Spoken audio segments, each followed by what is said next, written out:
everyone, and thank you for joining yet another NIRx webinar. We are super excited for today's topic. We were just talking beforehand. We received so many questions about this particular topic, how to record from participants with thicker Afro-textured hair.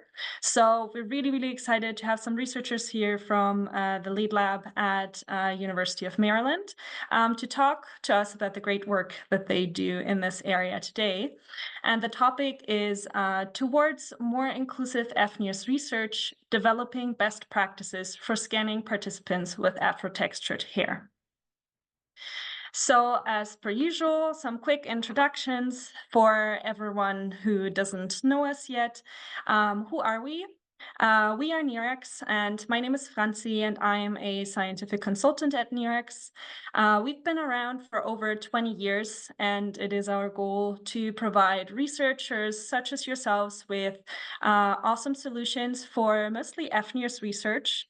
And what is very important to us is the support that we provide. So we don't only want to get you the systems to do the great research, but we also want to make sure that you can follow through with it with as least or as little trouble as possible. So if you ever have any questions or any troubles, don't hesitate to reach out to us. That's what we are here for. And we all burn for the research and want to enable you guys to do the best research possible. You can follow us to learn about great webinars like this one on our social media. You can always contact us also via our website, and I highly recommend that you check out our YouTube channel where we upload, for example, recordings such as the one from this webinar will also end up there. So our YouTube channel is a really great resource. You can also subscribe to our newsletter. We only email about 3 to 4 times a year with latest product releases, featured user research, and other exciting news, again, such as this webinar, for example. We promise we won't spam you. And just a couple more considerations for this webinar. As per usual, you will be muted throughout the webinar to give our presenters the opportunity to speak. However, questions are welcome at any time. You can type them in the Zoom chat, and we will have a question period at the end. The webinar recording will be made available on our website in the upcoming days at the link you see here.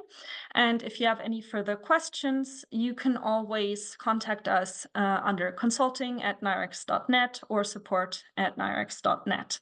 And also, if you have any more questions for our speakers today, we would be happy to put you in touch.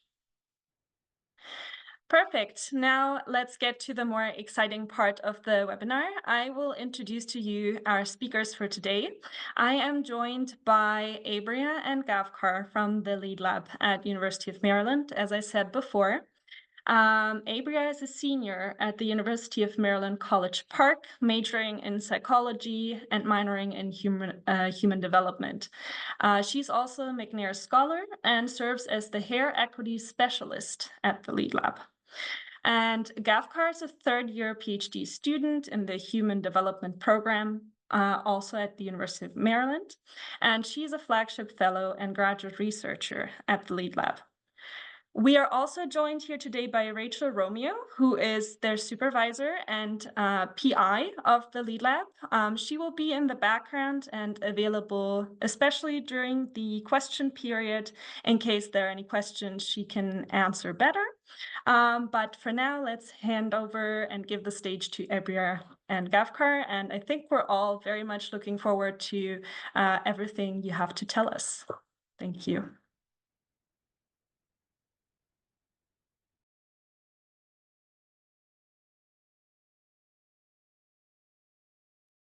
Thank you so much. Can everyone see the screen well?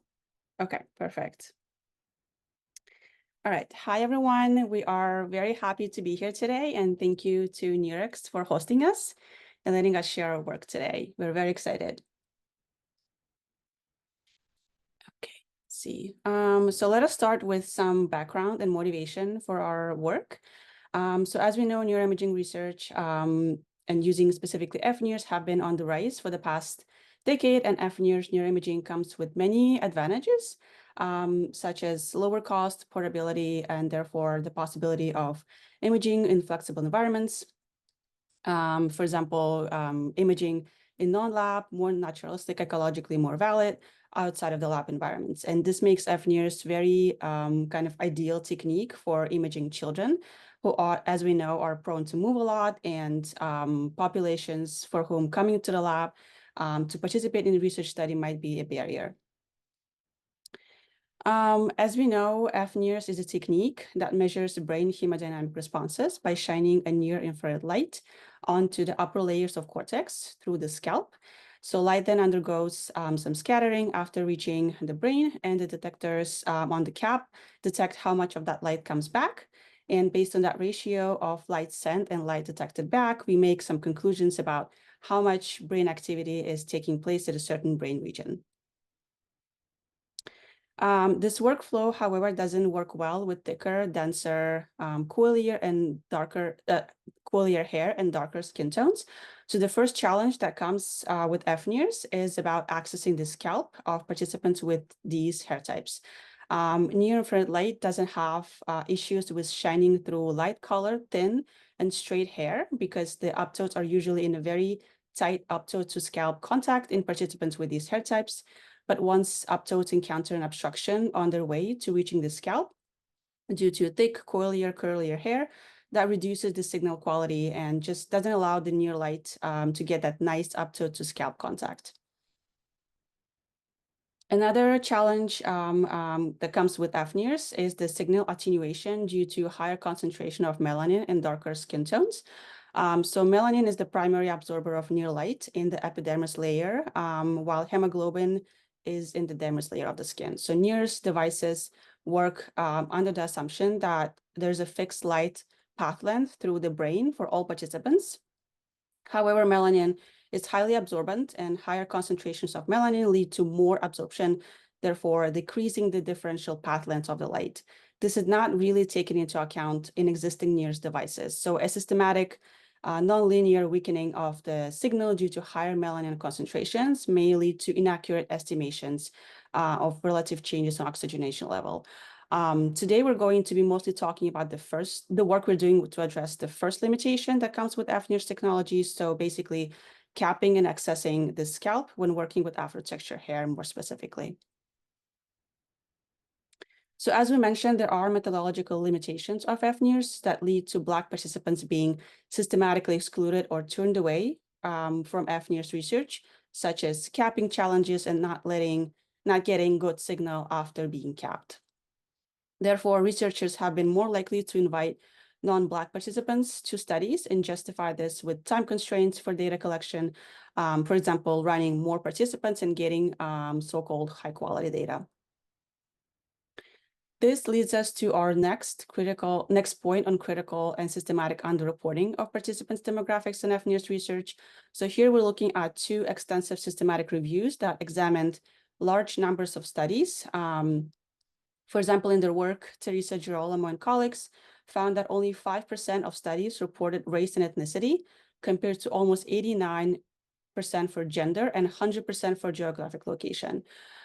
Jasmine Kwaza and the team examined 87 fNIRS studies between 2017 and 2022, coming from the top 2 human neuroscience journals, and found that only 2% report race and ethnicity, 3% reported hair type, and non-report participant skin tone.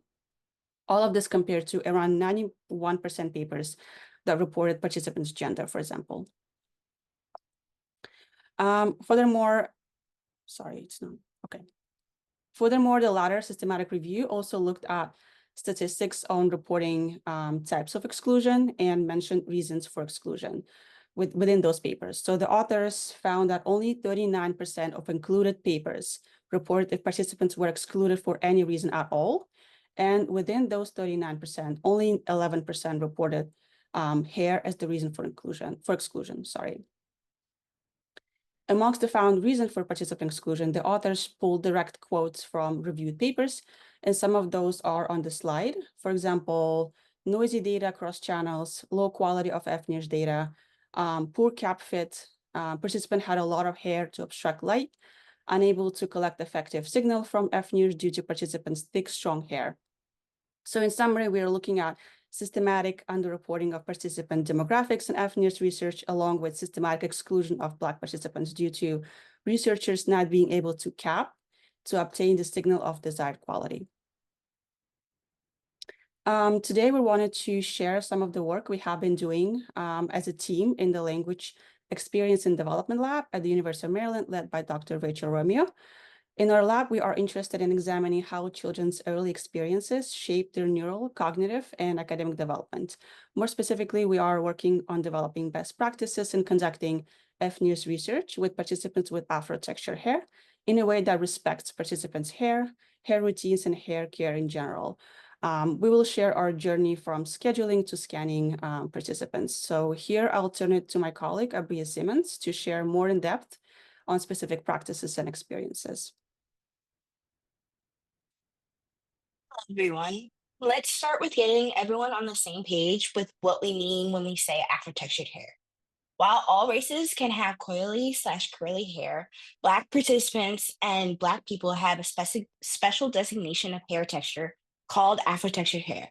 This means that most Black people have the highest classification of curly/coily hair. There are many hair typing systems that have been created, but one of the most prevalent ones is the Andre Walker typing system, which you can see on your screen here.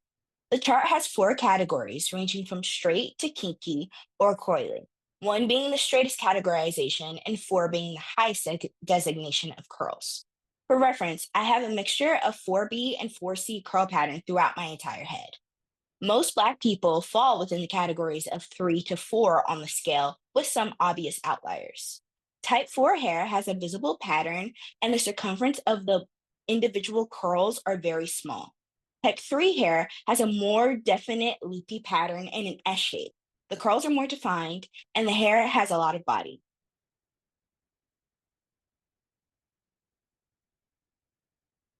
Now, onto what protective styles are.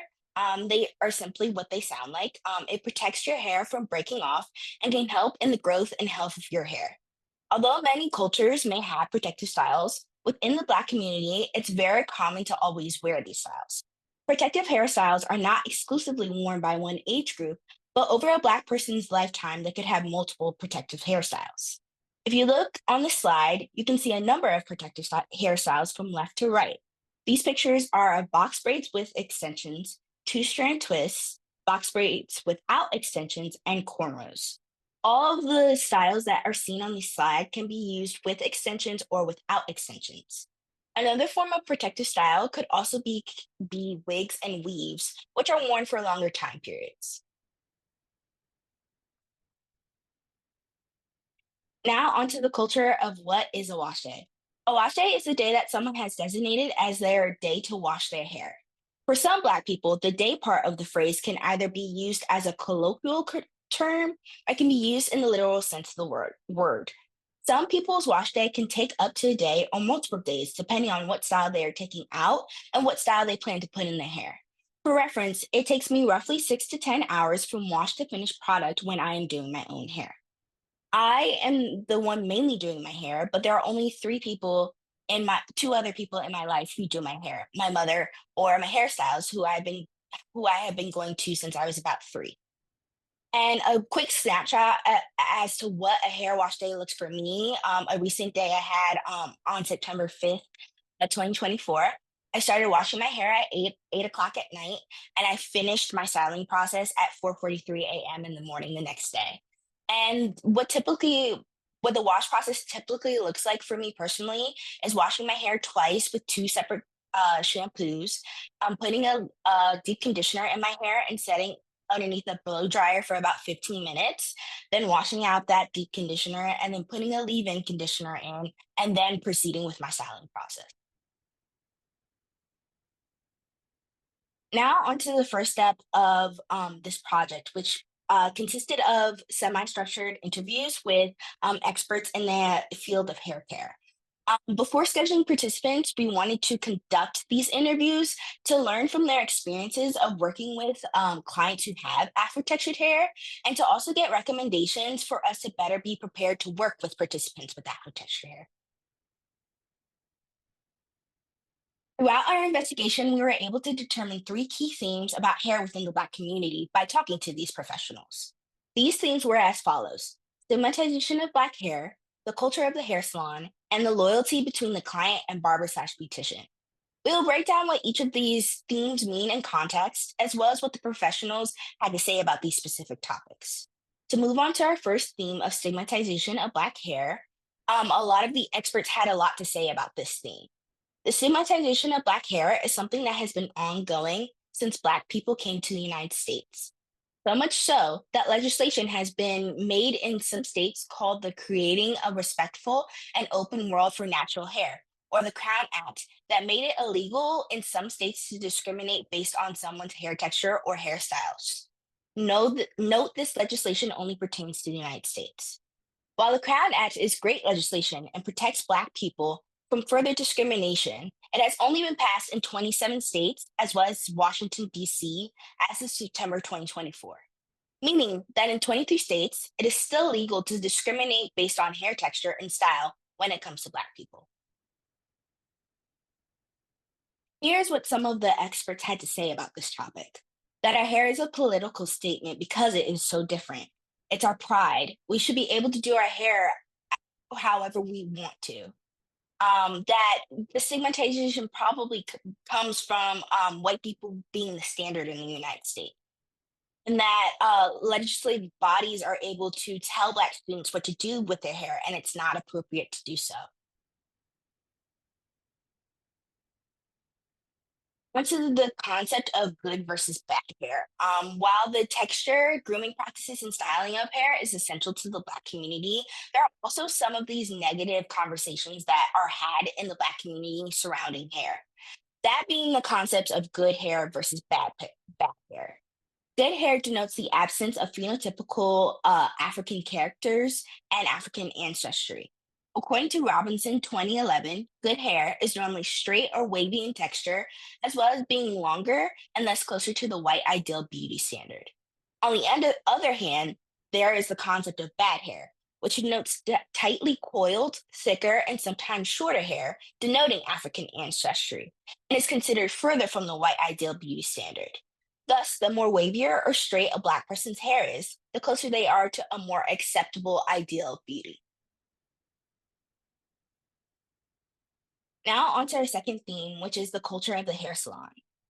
The culture of getting one's hair done or going to a salon or a barbershop is one that is sacred and can sometimes span decades. Some Black people will go to the same hairstylist or barber for their entire lives. It is a cultural practice that spans decades and is one that can eventually grow into a family. The barbershop/hair salon are places in where we as a people can discuss some hard topics, but also celebrate and establish long-lasting relationships. Black people are very loyal to the person who does their hair. There's a saying in barbershops that if you walk in and someone doesn't have a person in their chair, you don't go to that person because they may not do great hair. And here is what our specialist had to say about this theme: that the hair salon is a communal place, that it's a stress-free environment, and it's a place to decompress, and it's a personal one-on-one situation with a person. As stated in the last slide, the culture of getting one's hair done or going to a salon or barbershop is one that is very sacred. A lot of Black people will go to the same hairstylist or barber for their entire lives. Like I said in the beginning, my hairstylist has been doing my hair since I was 3, and for reference, I am now 21. So most of my life, she's been doing my hair. And on the other hand, my sibling has been getting his hair cut by a family friend for about 10 to 13 years.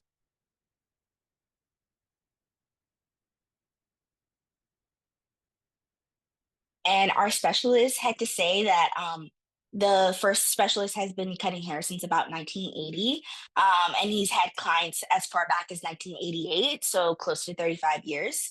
The hairstylist I interviewed has had clients that she started seeing when they were in 3rd grade, and now are in their 40s they're in their 40s. Um, And my other barber I talked to said that relationships can grow into friendships or brotherhoods and can become family. Now on to the second step of when we schedule our participants.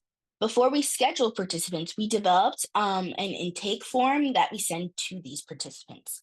The intake survey was created in order to get a better understanding of what caregivers' preferred hair products were and what their hair care practices were. It also gives more insight into how to make their child the most comfortable in their session. We want to make sure that children are the most comfortable when they come to these sessions, especially because it consists of adults that they may have never met before. The intake form was also used to get a better insight into what our demographic information was for these participants. Obviously, all of these participants are Black/African American, but we also wanted to get a comprehensive look into what the actual makeup of the participant hair looks like. Therefore, an aspect of the hair screener is for participants to take a hair identifier quiz that gives me a good look at to what their curl pattern may be, as well as the porosity of their hair. This helps me estimate what a participant's hair may need / how to proceed during their session. We also try to schedule participants on or around their wash day, or a day in which they know their hair will be out of a protective style. Like I mentioned earlier, some Black people schedule their styles and their wash days, sometimes weeks to months in advance, depending on what style they want to do. For reference, when you get box braids, sometimes you have to schedule those appointments months in advance if your stylist is very popular and gets booked up very fast. Therefore, we don't want to interfere with any plans that have already been set in place. We never ask participants to take out existing styles like box braids or locks, and we'll work around permanent styles like those if a participant comes in with those styles. We are very accommodating to all participants that come into our lab. The purpose of the screener is to get a sense as to what intervention the participant may need, as well as if their caregiver has any concerns about their session. As was stated in the previous slide, we are very accommodating to all participants that come into the lab. I make it very clear that I'm open to any suggestions from parents, and I am able to demonstrate the intervention if they would like for me to do so beforehand. For example, we had a child who had some medical trauma involving her head, so our mother was unsure if she would let me touch her hair during the session. So we were able to devise a plan in which the mother would do the intervention before the child came into our lab, and she would come with her hair already braided. I was able to show her where to part the hair and where the braids were supposed to go using the mannequin heads on the slide to help her best map out the braiding pattern. For context, I placed a size 52 cap on these mannequins and marked where the sensors lie on the head. The yellow lines mark where a part needs to be added to the head, and the space in between shows where the hair would need to be braided down.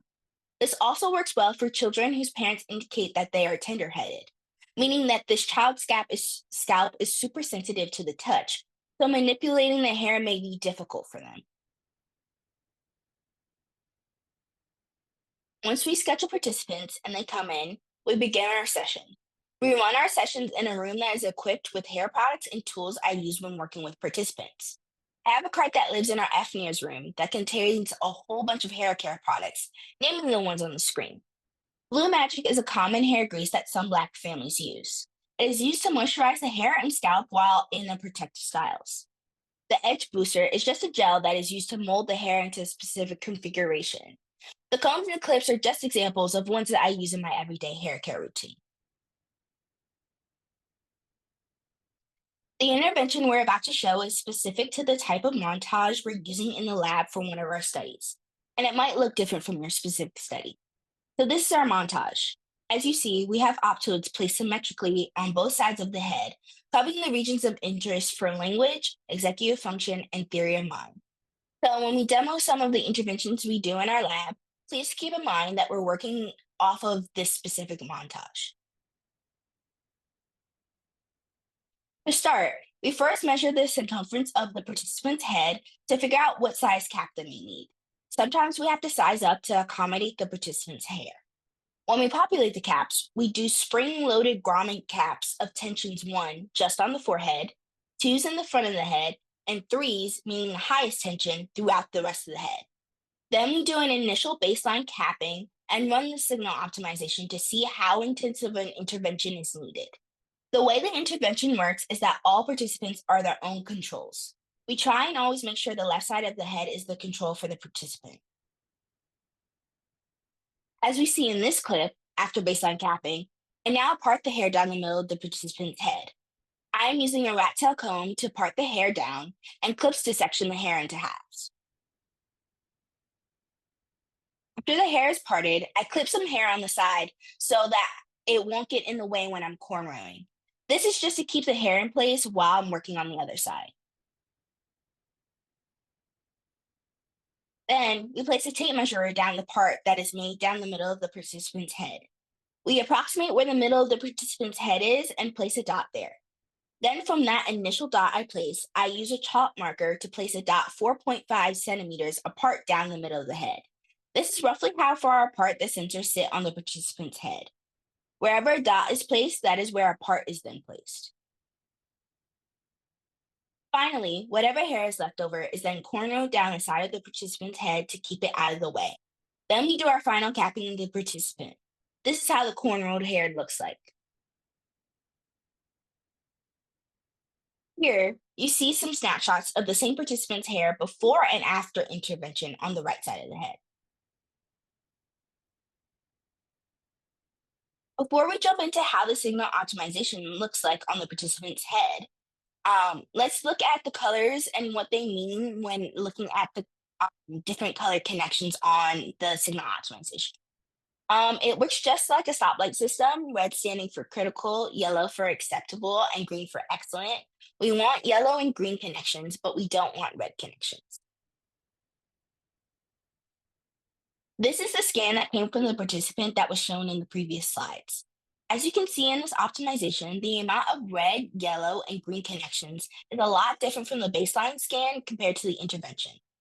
As was stated previously, the left side of the participant's head is the control, and the right side is their intervention side, which are labeled accordingly.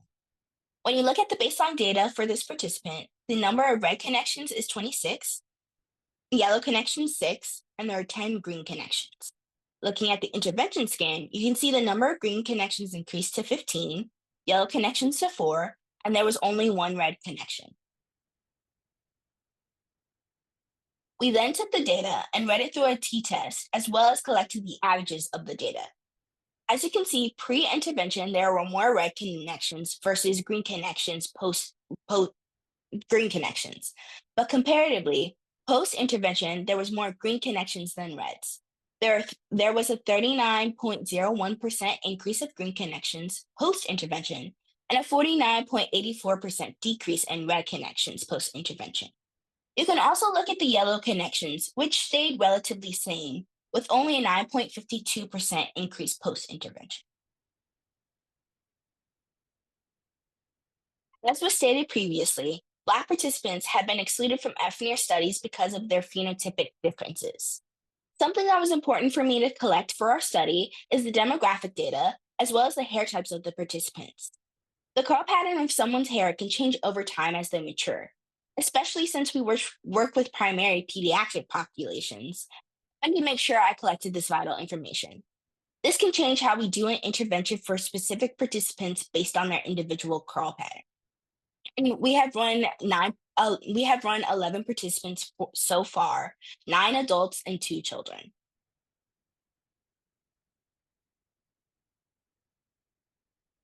A lot of the current research only discusses that this is an issue within the field, but does not posit solutions to these issues. Thus, more research needs to be done in order to come up with long-term solutions. There also needs to be changes in the physical technology. Currently in our lab, we have a cap up to size 60. For example, the largest cap size that NIRx currently offers is a 62. These cap sizes might not work for Black participants who have a lot of hair and also have Afro-textured hair. There also needs to be higher tension options available for the spring-loaded grommet caps. Currently, the tensions go up to 3, but because of the nature of Afro-textured hair, there needs to be more pressure added to really get to the scalp of the participant. We as a research team believe that there needs to be more research teams that are representative of the populations they directly work with. There's a strained relationship between the research community and minoritized groups for good reason. Having individuals on research teams that hold similar identities to their participants helps make sure participants are as comfortable as possible. Also may make it easier for participants to voice their concerns if they do not feel as though they may be dismissed because of racial bias. Having one-on-one conversations with participants before they come into the lab goes a long way, we have found.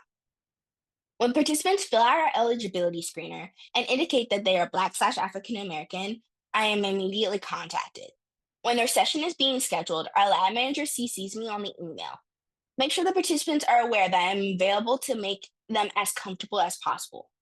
And make sure the parent knows that I am available to get on Zoom calls or phone calls so I can answer any questions that they may have. When those specific participants are scheduled, I am at their sessions. So the parent and child are aware of who I am and that they can get a better understanding of what their session will entail. Finally, understanding that you are working with a population that could possibly have culturally different characteristics from you is necessary for this work. Understanding that Black people are weary to be in research studies, but to let them know that you are willing to understand where you're coming from is essential to doing this work. Understanding that there is bias baked into the methods that neuroscience research uses and being willing to come up with more inclusive measures is vital.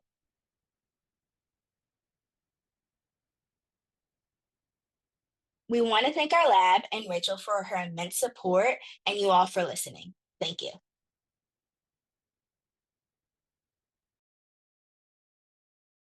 Thank you so much, both to you, Abria and Gavkhar, for your great presentation. Super important work that you guys do, and yeah, I've been wanting you guys to talk about this since I came to visit you guys about 1 year ago. So really excited that we got this presentation from you, and I guess now's the time for questions from the audience. We do have a couple of questions that were submitted beforehand, but if anyone has any additional questions, you can also, as I said before, post them in the chat now. Otherwise, I would just go ahead and ask a couple of the questions that were submitted. I see a lot of praise in the comments, so that's perfect. Okay, we have a question from Miriam. If you would like to unmute yourself to ask the question yourself, feel free to. Otherwise, I would be happy to just read it out. Okay, perfect. Then I guess that question goes to you, Abria. How long does it take for you to make the cornrow hairstyle pre-experiment? So it depends on the participant who comes to us because this study has both adults and children in it. Obviously, adults have longer hair, so it takes a longer time. So I would say the participant in the video, I think it roughly took about 2 hours to cornrow her hair. But if we have a child, they have a smaller head, they don't have as much hair. So I would say maybe like an hour for a child. Perfect. Very good. I see more messages pouring in. So we have just a note from Jesse Anderson. Jesse, if you would like, again, you can unmute yourself to ask your questions here, or we can also put you in touch with the lab after the webinar. So you can email back and forth with them, depending on what you prefer. Just let me know. Yeah, so they're pretty short. It's just easier to say them than write them out. Thank you so Perfect. much for your presentation. One question was, so in regards to doing like parting and cornrowing, that requires like a trust from the subject of the experimenter to do that. And I think it also requires most experimenters to be able to do that as well. And I know from a different project for parting, I think even parting can be a new experience for some people. And so I think this is incredibly important. And I wondered if you could speak to that kind of nuance. Yeah, so I think I do come with previous experience, previous lived experience. I obviously am a Black woman, so I'm very aware with what my personal hair care practices are. I was taught by my mother when I was about 5 how to cornrow. And I started doing my own hair at 13, which was a little bit of a rocky road and was very much a learning curve, but I got used to doing it on my own and now do my own hair. So I think definitely someone with lived experience is definitely needed, and that skill of braiding is definitely needed. Do you, maybe more my question is, do you think it is likely that subjects would be able to have an established trust with an experimenter team if they're experimenters who are efficient at this but do not look like the subject? Like if I were to Um, braid a subject's hair, you know what I mean? yeah, I'm not necessarily sure because cornrowing is something that is specific in the Black community. I don't really know personally a lot of white people who know how to cornrow. So I don't necessarily know if that trust would be established as well if the person doing the hair was white, just because Black people in general, some Black people are less likely to go to a white hair care provider in general.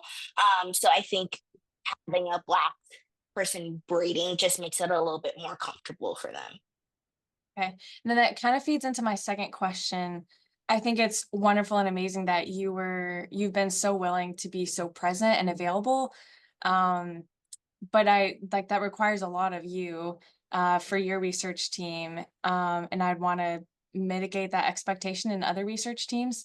So is there a way, in my mind, it would be just lots of training and like making more robust to every experimenter's team's uh, ability to appropriately address different hair types. Currently, do you think there's a way to kind of accomplish that without requiring so much of experimenters who are a representative of the subject?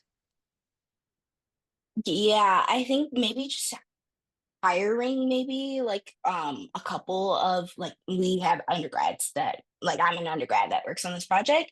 So maybe hiring like maybe 2 or 3 people so you can like rotate through that. Just because of the nature of my project, it just kind of took on a life of its own. So I'm the main person doing the braiding. But I think definitely hiring like multiple people who do have that skill set could kind of mitigate that like pull on just one specific person. Sure. Okay. Can Thanks so I much, add Abria. just real quick? Thank you, Jesse, so much for your question, and thank you, Abria, obviously, for all the amazing work you do for us. As you heard, Abria is a senior and she's about to graduate, and we're like, oh no. So we're currently looking for her replacement. And you're right, it requires so much of her time and dedication, and we're incredibly lucky and grateful. I I agree with you that it's like it's a tricky balance. Right? We want researchers who are representative of our participants, and at the same time we don't want to, burden already minoritized communities to do, ask them to help us do our research. And I think I don't want to say that, to your first question, I don't want to say that it's not possible for a white person to learn how to cornrow. It's certainly, possible. Whether that trust would be established, I can't say. It would depend on, each individual person. I think one of the things we're learning the most from this research is every single person is unique. Every person's hair is unique. Every person's experience with their hair and hairstylist in the past is unique. And so I don't want to say that it's not possible. I'm thinking especially of like, graduate student projects that don't have a lot of funding, and like, maybe hiring a stylist is not feasible.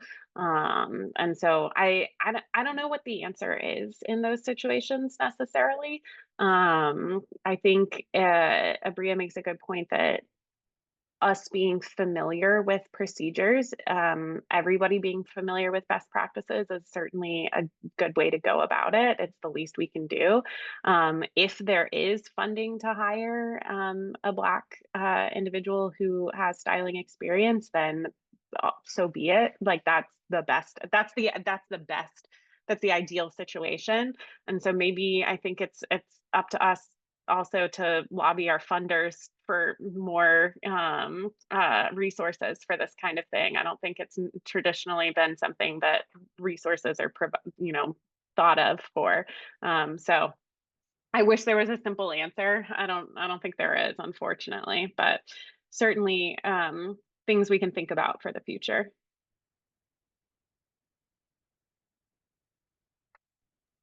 Sorry, I didn't mean to take over. Thank you. No, thank you, Rachel. I think that was very good additional input and just summarizing everything and giving some general guidelines for what, labs who are maybe not yet as fortunate to have an Abria there, what they can do to make their research better. We have more questions pouring in, so let's just move right forward. The next question is if there are any additional strategies you guys have figured out to increase the pressure to help with the optode to scalp contact. Is there anything else that you guys do apart from, let's say, the standard cap setup? I mean, we have tried some over the cap options. We've tried like a beanie over the cap. We've tried even like a swim cap over the cap. Because we work primarily with pediatric populations, we haven't found anything that works really well so far because they're very sensitive, obviously, because they're young. So sometimes putting like the swim cap was a no-go when we first did it because it was just too tight for the child. But we did try a beanie. We did get minimal success for it, but we haven't found anything that really works so far. Right. Perfect. So, sorry, Can I Rachel, add you to want to that? add Sorry, something? I'll just add. Sorry. I have a dream of a situation that we could create where, so if we put tension on the optodes themselves, it pushes them towards the scalp, which is good, but it can also create a lot of pressure on the scalp. If you push too hard, if you push hard enough to get through the hair, that is unbraided and loose, it provides a lot of tension and can result in pain. I have a dream of some sort of cap that has holes for the optodes so that in between the optodes it's pressing the hair down, but then the optodes themselves are a little more flexible. I don't know if that is possible or would exist, but so far braiding and cornrowing has been the best solution to reduce the volume of hair without creating a pressure source that can cause pain. But I don't want to rule out there being additional options. And if you're working with adults, then maybe a beanie or some sort of over cap would be helpful. We find that it's just too much pressure for the kiddos though. Yeah, that is very fair. And, we definitely hear the concerns of the research community and as the manufacturers, we hear you and we're going to, discuss internally what we can do maybe to provide, as Abria said, higher spring tops, I guess, would be a start. But yeah, as you said, it's a question of comfort at the end as well. Right? What is still comfortable but delivers good data quality. That's something that we always have to balance. So yeah. Okay, perfect. Hi, I see sorry, could I add yes. something real quick to this conversation? Hi, this is Naveem. I'm sorry if you can't hear me correctly. I'm on a plane, but I really wanted to join on this talk. So I wanted to say that one of the experiences that's worked for me with children to make it more comfortable is designing a band as opposed to a cap. So I know this kind of goes away from the standard caps, but so you really have to make sure that the band you're designing is standardized in terms of, neural placements and positioning on the head. as the cap allows. But what we found for at least accessing frontal and temporal locations is we're able to part the hair just directly across the hair. I'm sorry, on the right and left side, and just bundle up the hair at the top, at least for Latino and Hispanic populations. That exposes the scalp on the temporal side, and then the band really allows for good contact with the scalp. That's such a good point. If you have a montage that has a blank spot, for lack of a better term, bundling the hair in that location can be really helpful. Abria didn't present this, but she's also done some work with participants who have existing protective styles that we didn't want to take out. So participants with braids or locks. And in those cases, yeah, bundling it away from the optodes. So for us also, the midline we're not really looking into was really helpful as well. We even contemplated cutting a big old hole in a cap for all the hair to come out. I hesitated to take scissors to the expensive easy caps, but it's certainly an option as well to try and move the hair out of the way of the optode montage. I know that a friend and colleague who's also doing some of this said they worked on their braiding pattern. So instead of going down the sides, they have it going up the sides so that the extra hair comes out at the top. Yes, exactly. That's what we've been doing with the band, because there's the space at the top. Yeah, we've been moving the hair and just using a hair tie or clips at the top. Yeah, and I think the pattern that whatever you come up with, whether it's braiding or just smushing, for lack of a better term, depends on the montage. And I think the midline is a really, if you're not collecting data from the midline, that's probably a really great place to create a mohawk kind of situation. Yeah, thank you. Yeah, I really love this discussion that's going on and the different creative solutions that people have found to be able to work with all populations essentially. So thank you everyone for your input. I also see more and more questions pouring in. We will see to how many questions we get. If there are any questions that we don't get to during this webinar, I just want to say they will be answered. We will forward them directly to the lab. And I see a question. The next one here is from Nick about analysis. I would like to, because I have another question about analysis for the end, I would like to see if there's another couple ones about the actual application that we can discuss first before moving to the analysis. So let's see, we have another question from Raphael. Is cornrowing the only suitable technique for our use case, or are there other procedures, depending on the hairstyle, that a lab should ideally be able to provide? Yeah, so I mean, like I said, there's many different forms of like braiding / twisting that you can do. You can also do something called a flat twist, which looks exactly like a cornrow. It sits flat on the head, except instead of having 3 strands like a cornrow, it has 2 strands like a twist, and it looks like a twist. That you can do that as well. I'm just better versed in cornrowing over flat twisting personally, and we've tried flat twisting. I'm just not good enough at it to really see like the impacts of it. There probably are some other braids out there that is done in the Black community that I'm just not aware of. So there definitely are other ways you could probably braid the hair.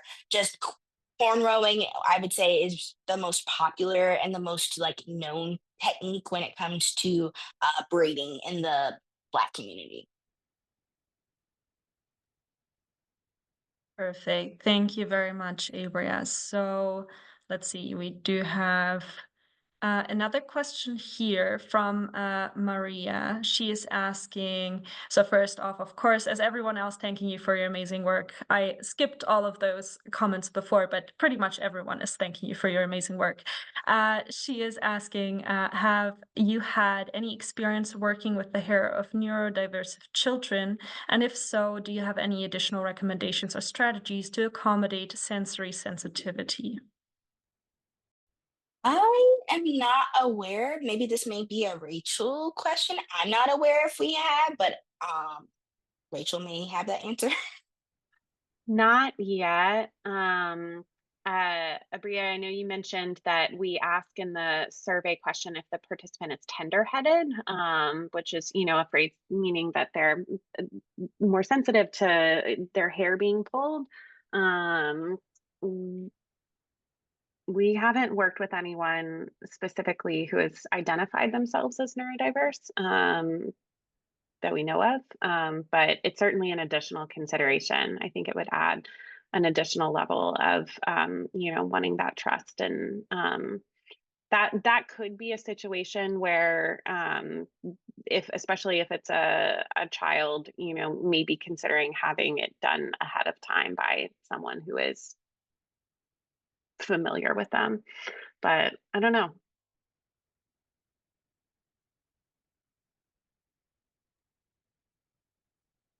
All right, very good. Let's see then. I think so far the last question for the application, and then we move to the analysis.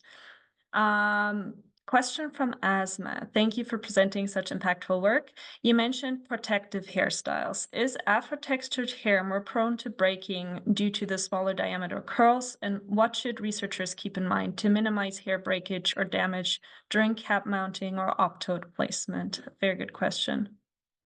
Yeah, so Afro-textured hair, in general, not all the time because obviously they're outliers, but I would say is more so on the drier side. So it is more prone to breaking, which is why we have protective styles that stay in for longer periods of time. They're said to help with hair growth and things like that. So yes, because Afro-textured hair is drier, it's more prone to breakage, which is why we use those protective styles. And Franzi, I can't remember the second half of the question. If you would. It was if there's anything researchers should consider while capping the participants to, reduce damaging their hair, essentially. Okay, thank you. So, yeah, sometimes the hair can get caught on the inside of the cap with the little like wires that poke out. So I would say just be careful when you're decapping that you're not like rushing it off the head or you're not just like yanking it off the head. Obviously, we're not doing that because we don't want to hurt our participants, but sometimes the hair can get tangled up in the inside of the cap. So I would say just make sure that when you are decapping and recapping, that the hair is just not getting tangled in the wires on the inside. Perfect. Thank you, Abria. Okay, so then so far as I see, last two questions here regarding the analysis, and I guess that goes more towards what you introduced first, Gavkhar. The first point of, let's assume we can put the cap on the head and collect our fNIRS data. What do we need to consider in our analysis, and how do we, handle, for example, different skin tones and the differing melanin contents? So the first question came here from Nick. I see, Rachel, you already answered it in the chat, but maybe just for everyone. The question is, do you use the Andre Walker hairstyling system as a covariate in your analysis? That is, select the category and it most closely aligns with, and then use it in your statistical analysis. Yeah, sorry. I was trying to scroll through the chat and reply to anyone who we might not have gotten to. We are collecting that information for covariates in our analyses, the curl pattern texture from the Andre Walker system, the hair color and then also the skin color based on, Abria, what is the name of that scale? The Fitzpatrick? Oh, the Fitzpatrick scale. And so we are noting all of that information down. In Abria's pilot so far, there's like 10 participants. So we haven't had enough to do real statistics other than maybe a couple t-tests. But we are going to keep that information as a covariate for analyses when, we have the bigger population. My hunch is that it may not differ that much amongst Black participants, but that once we include the Black participants in a larger sample with white participants and folks with thinner, lighter hair and lighter skin tones, that's when the covariates might be the most useful. And I recently, Franzi, I don't know if you have access to it, shared a poster with Abria and Gavkhar that Angelo had sent from a group that found that the hair texture wasn't as strongly related to signal, but the hair color, I believe, was. And so I don't know if you have a link to that we could share with folks as well. But if you are collecting data from racially and ethnically diverse samples, then probably a great idea to keep that data, collect that data. Whether you use it, I don't know. That's up to you and your reviewers, but definitely doesn't hurt to keep that data. Perfect. Yeah, I know the poster, and I see Gavkhar already shared it in the chat. I know this was presented at a conference and it's preliminary data, so take it with caution. I don't know if there's like a publication out for this yet, but yeah, this is from a group in Stanford, and they also do use a NIRs report too. Cecile, I see you raised your hand. Do you have a comment on this specific topic? I would have a question, but then that can wait, or I can write also by email. So I let you decide. Yeah, I would just say we're almost at an hour here for the webinar, so I do want to be mindful of the time. I would like to get to the second analysis question because we have received it before the webinar, so I do want to make sure to get to this one first. So let me read this one. Yeah, and I guess it kind of falls in line with what we had already discussed, but individuals with Afro-textured hair typically have darker skin complexion. How do you account for melanin during the measurements? And I guess that would kind of be, what we just discussed as including it as a covariate. Can you think of anything else that you would do either during the measurements or in the analysis to account for this?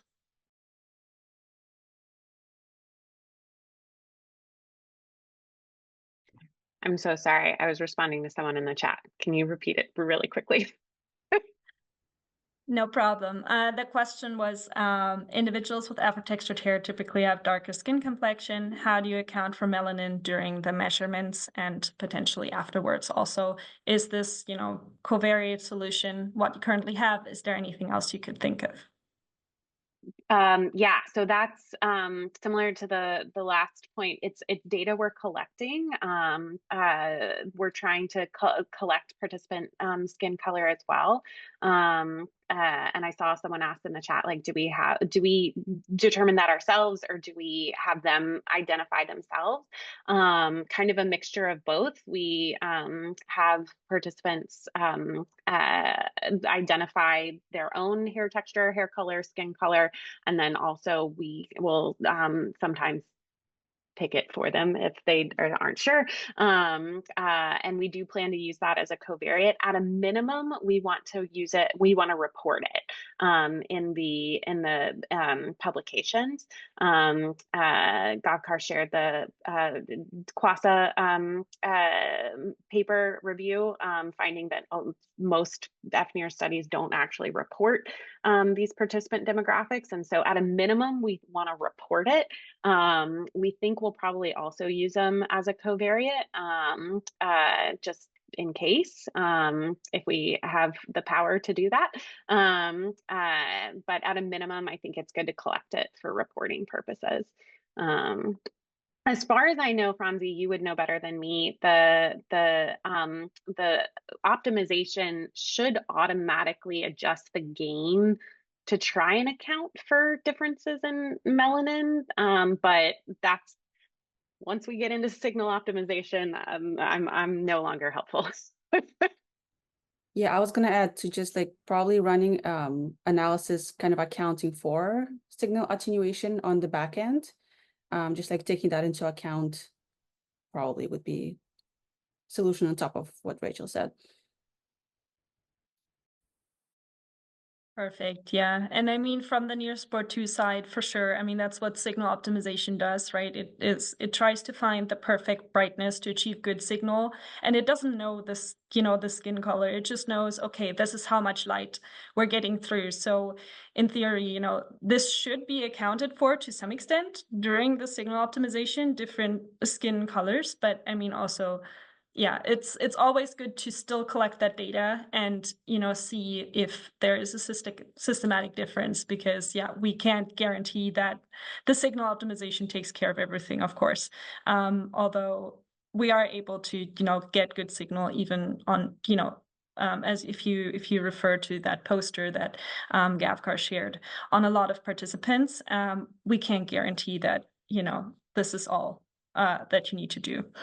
Okay, so I think we went through all the questions in the chat, and I just saw we do have the webinar scheduled for another 7 minutes. So I think, Cecile, if you do want to ask your question, and then I think we're through with everything. Thank you so much, Franzi. Also, thank you very much for the great presentation. I think this is a super important topic. As a support person, I do receive this type of questions on a regular basis. Hence my question, because we also have questions, similar questions with our customers in Asia. And I was really surprised that you use braidings, that you do braid the participants, because intuitively, it's probably a very much a white perspective, but I would think that you would have to undo the braid to get some signal. And you show that's not the case. Of course, it's very specific braids done in a very specific way. So it's also very specific. And so my question is, have you tried this with Asian hair? And if yes, what was the results? And or if not, what would be your intuition? Would you also recommend this technique to improve signal quality with Asian hair? No, we haven't, because my study specifically targets Black participants. And I don't, to my knowledge, when they have self-identified their race/ethnicity, it has only been Black African American. But braiding could possibly work for Asian participants. We haven't tried it, but I mean, I would try it. I would recommend them to try it and see what they get. Quickly adding to that, we haven't tried it in the lab specifically, but we have a different study that I've been running in a museum, and then we get visitors from all over different demographics, and specifically, like, I work with Asian hair that's kind of darker, and also I get sometimes very minimal signal from that specifically. And then for one specific participants I'm remembering right now, I offered quickly braiding the hair in a way that, what that montage was also different. It was just covering the front and the temporal regions, but I braided the hair in a way that it comes like on the top, and that improved the signal very much significantly. So I would say that helped. And I'll just add quickly, like, the name of the game is to get the hair out of the way of the signal of the optode, right? And so, the reason we opted towards braiding is because we were finding that with Afro-textured hair, because of the density and the curl pattern, if we just moved it to the side, it wouldn't stay, it would fall back. With Asian hair that's similarly dark, but usually straighter. It would often, if we like moved it to the side and clipped it, or put the cap on and kind of held it in place, it would often stay there a little easier. It was easier to just kind of, you know, take a hook and move it out of the way, and it would stay usually. Whereas Afro-textured hair, because of the curl pattern, would not. It would not stay. However, it is certainly an option to braid if it's not staying. So I'd say like a general like rule of thumb of like order of operations of interventions that we tend to do, we try and do the least intensive intervention first, right? We'll cap them. If we can take the hook and just move it out of the way and it works, great. We saved ourselves an hour. And we've even had a participant that all we needed was some extra gel to keep it down if it's too short to braid. But if that's not helping, and you really need to reduce the volume, or the hair's not staying where you put it, that's when I think braids will help. And so I think it could absolutely work for Asian participants as well. Yeah, if the other interventions aren't helping. Awesome. I think this was a really good summary. Also great action steps. Again, thanks, Rachel. And with that, to respect the time, thank you, everyone, both to our speakers, presenters, Rachel, Gavkhar, and Abria. Thank you so much for presenting the awesome work that you do. Thank you to everyone in the audience for your input. I think this was a really great discussion, and you know, we're still, you know, we're on the right way, I would say, to creating more inclusivity in neuroscience. We still have a ways to go, but I think this was a really important and really great step. And I already know that I'm going to be sharing this webinar recording a bunch. So thank you so much for your time, everyone. If you have any more questions, again, feel free to contact us. We can also put you in touch with the lead lab. And yeah, thanks for your time, and have a great day, everyone.